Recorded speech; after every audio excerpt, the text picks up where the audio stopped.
যদি ব্যর্থ হও, হতাশার কিচ্ছু নেই। শুধু মনে রেখো, অন্ধকার যত গভীর হয়, সূর্য তত দ্রুত উদিত হয়। সময় সারা জীবন একরকম যায় না। আজ না হয় কাল পরিবর্তন হবেই। নিজেকে শক্ত করে গড়ে নিও।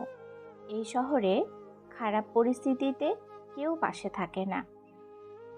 কখনো শেখা বন্ধ করো না, কারণ জীবন শেখা বন্ধ করে না।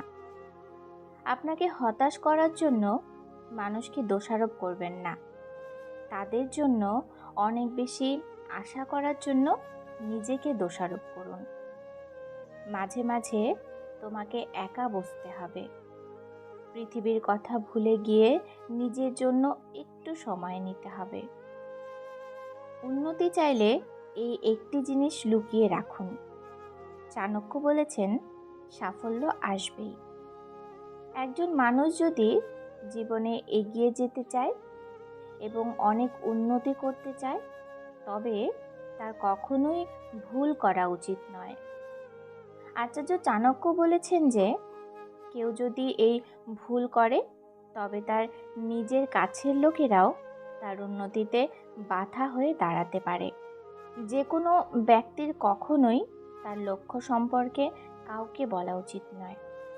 আপনার যদি একটি লক্ষ্য থাকে, তবে কাউকে না বলে সেই লক্ষ্য অর্জনের দিকে এগিয়ে যেতে হবে। যে ব্যক্তি তার লক্ষ্য অন্য লোকেদের কাছে প্রকাশ করে, তারা প্রতারিত হয়। অনেক সময় এই লোকেরাই আপনাকে আপনার লক্ষ্যে পৌঁছতে দেয় না। যাদের নিজের মনে করে আপনার লক্ষ্যগুলিকে বলেন, তারাই আপনার অগ্রগতিতে সবচেয়ে বড় বাধা হয়ে দাঁড়াতে পারে। এই কারণে আচার্য চাণক্য বলেছেন যে একজন ব্যক্তির উচিত কাউকে না বলে তার লক্ষ্য অর্জনের চেষ্টা করা। যদি একজন ব্যক্তি তার লক্ষ্য অর্জনের জন্য পূর্ণ প্রচেষ্টার সঙ্গে এগিয়ে যায়, তবে সে অবশ্যই একদিন সফলতা পাবে। চুপচাপ থাকো, নীরবে কাজ করো, নিজের আত্মসম্মান বজায় রেখে পরিশ্রম করে যাও। অনেক সময় যখন মনে হয় জীবনে সব ভালোই চলছে, কিভাবে যে জীবন তোমার পরীক্ষা নেবে বুঝতেও পারবে না। তুমি জীবনে কতবার হেরেছো তাতে কিছু যায় আসে না, কারণ তোমার একটি জেতা হলো সমস্ত হারের যোগ্য জবাব। মানুষ অভিশাপ দিক বা না দিক, চোখের জল ঠিকই অভিশাপ দেয়।